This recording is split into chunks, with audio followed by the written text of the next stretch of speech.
Trump's big, beautiful budget is anything but. In fact, we know already that it might be big, but that it's bad and ugly. But to add to all the other problems that we know are built into this appalling economic plan for the USA, there is something that is now catching the world's attention. And that is Section 899 of this Act. This is a tax provision. It's a tax provision that is so dangerous in its ramifications for the USA that it could destroy the dollar, it could most certainly destroy the value of US government bonds, and it could completely undermine Trump's chance of delivering his economic policy. I think that's enough to mean that we have to talk about it. 899 is a catch-all provision, the meaning of which is incredibly uncertain. All that we know is that this section ensures that the US Treasury can deem certain countries, and it will have the right to decide which they are, as being unfriendly to the USA. And it will, as a consequence, impose sanctions on investors who come from those countries. The sanction is very odd and quite unrelated to the threats that these countries supposedly impose on the USA, because the sanction will be that every year the rate of tax that the USA will withhold from payments of dividends to people resident in those countries will increase by 5%. Now, the rate of withholding tax in most of these cases is, right now, 0%, because that is what has been agreed under the double tax agreements between the USA and most of its friendly neighbours, who might now be deemed to be unfriendly. So starting from a baseline of 0% tax withholding from the USA, the threat is that after 1 year, 5% tax might be withheld. And if these countries don't change their tax behaviour to suit what the Trump administration wants, then after 2 years they will suffer 10% tax withholding, and so on. The consequence is that the tax rate withheld from payments of dividends and interest from the USA to these countries could reach 20%. Now, is that going to disrupt the world's economies? Yes, it is, because this is basically unprecedented in the modern world, and it's most certainly unprecedented on payments from the USA to friendly nations. So this is a tax weapon dressed up as an issue to do with trade.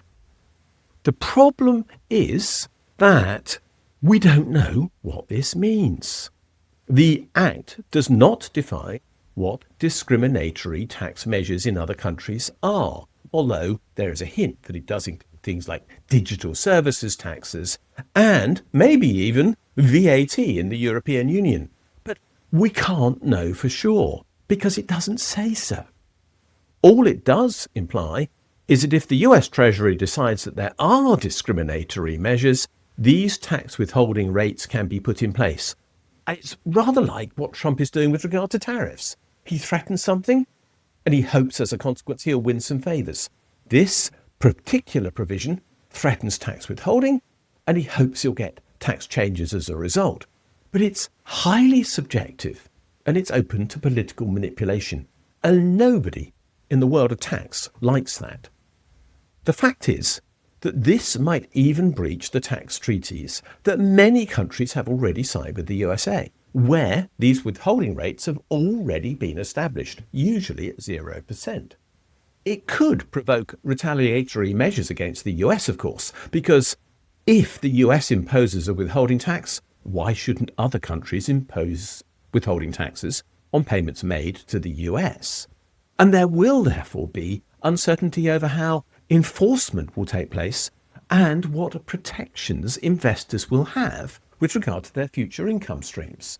All of this adds complexity to the whole world international tax system.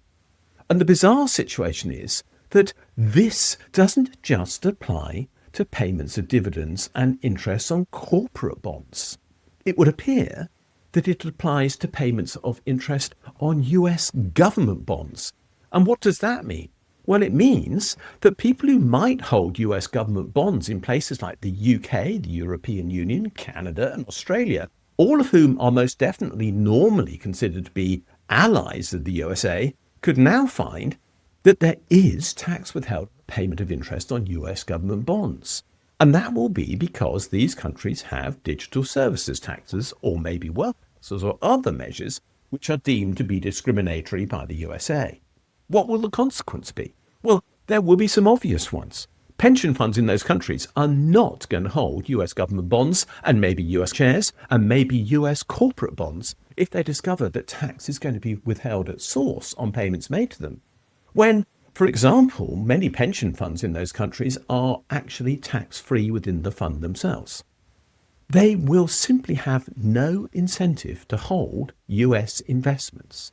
Therefore, the encouragement that the current tax system supplies for these organizations to invest in the USA will disappear. And in that case, what we're going to see is something very straightforward. There is going to be an effective tax war, which is going to lead to reduced foreign demand for US investments. But that will also have knock-on effects. First of all, it will reduce demand for the US dollar, which is admittedly something that Trump says he wants. He wants the value of the dollar to fall. And this will most certainly deliver that. But there might also be significant pressure for increased interest rates in the USA. That's because people will expect an equivalent net after-tax receipt of interest on US investments to that which they previously had without tax being deducted from interest. And so the upward pressure on rates in the USA will be significant. And of course, that will have a massive knock-on effect for the American population because they will have to pay increased interest rates as a result. And there will be a further knock-on effect. Remember, most of the world's developed countries borrow in the dollar and they will have to pay more interest as a consequence.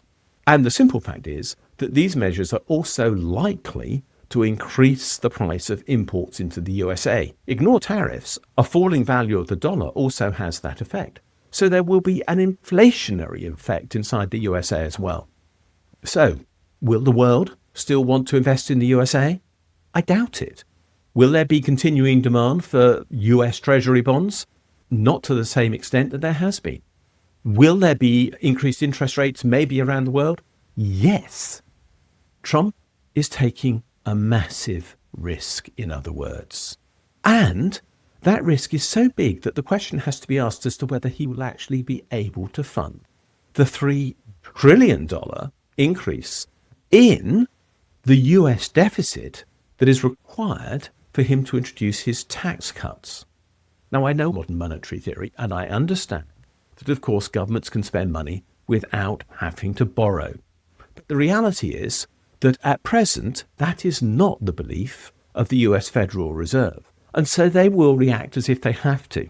In other words, Section 899 actually sabotages Trump's own budget strategy. This makes no sense at all. This is Trump's economic nationalism gone wild. Why is he doing this? And who's going to pay the price?